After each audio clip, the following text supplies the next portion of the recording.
পূর্ব মেদিনীপুরের এক গ্রাম ঘটিয়া। মাঠের ধারে একটা এলাকা আছে। লোকজন বলে ওটা কাল মাটি, কারণ রাত নামলেই ওই মাটির রং কালো থেকে গাঢ় নীল হয়ে যায়।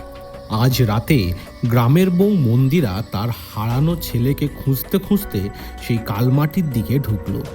মাটিটা নরম, কেমন অদ্ভুত গন্ধে ও নীলচে আলোয় চারিদিক রহস্যময় হয়ে উঠেছে।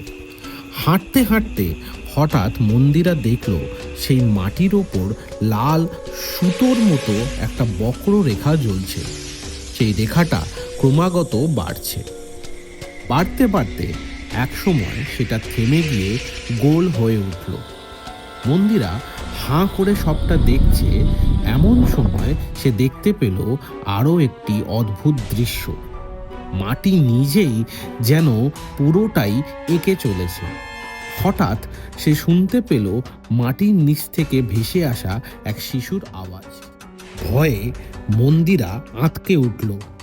এটা তো তার ছেলের গলা, কিন্তু আওয়াজটা তো মাটির নিচ থেকে আসছে।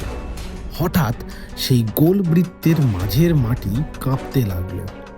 মাটি ফেটে উঠে এলো এক কাঠামো, মোড়া কাদা ও ঘাস দিয়ে গড়ে ওঠা এক অদ্ভুত মূর্তি।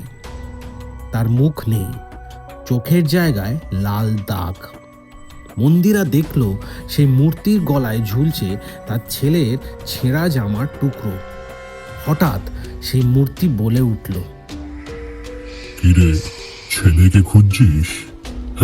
সে তো আমার কাছে, তুইও চলে আয়।